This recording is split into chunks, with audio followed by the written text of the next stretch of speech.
In this session, we will look at the Kraljic metrics. That framework is being used to develop and execute your procurement strategy. It is a powerful tool which will give you an easy way to create your strategy based on your portfolio of products. We will use the Kraljic metrics, developed by Peter Kraljic in 1983. It's used to compare supply risk and profit impact, and to help you to define a procurement strategy, whether it's going to be transactional or collaborative with your vendors. It defines your priority vendors, the most product in each category, and how you're going to create contractual engagement with your vendors. It will help you put the basement on whether you're going to develop your vendor's performance and how you're going to develop your monitoring tools. And then it will give you the keys to develop and negotiate vendor-managed inventory. Here's the Kraljic metrics. On one side, you will have the profit impact from low to high. On the other, the supply risk from low to high. First, you will try to understand your supply risk. You will identify the complexity in supplying each product. Can you supply quickly? Do you have local stocks, or do you need to import? If so, what is your lead time for import? And how does that impact your operations?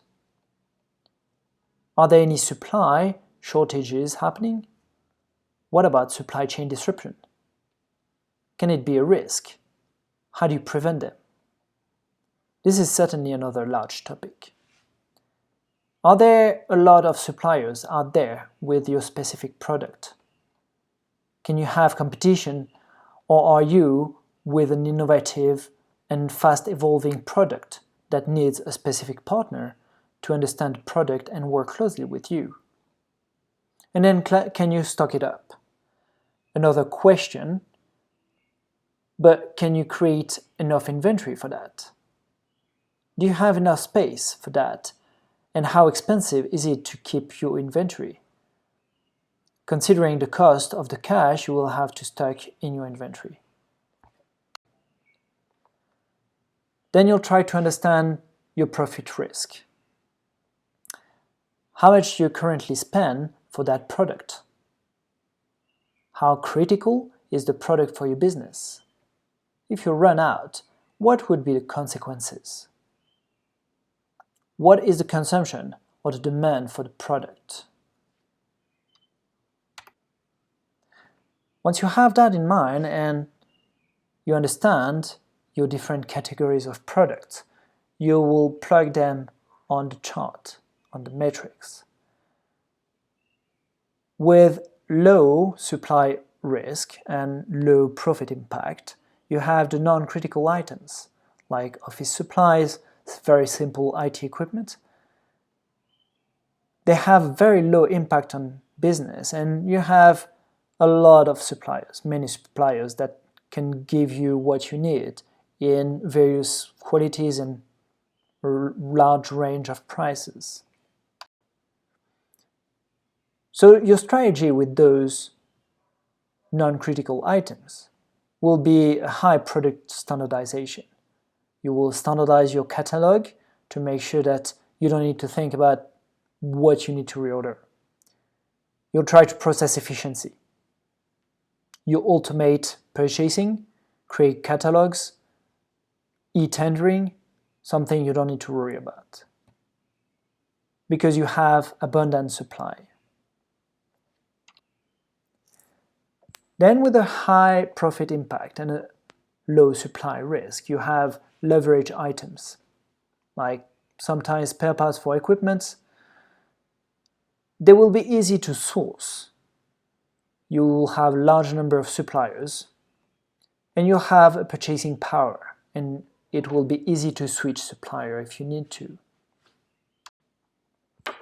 In that case, you're going to exploit your full purchasing power. You'll have targeted pricing strategies and negotiations because you have an abundant supply. Then we have bottleneck items like utilities, like electricity, or heavy purchases with complex procurement purchase systems and procedures,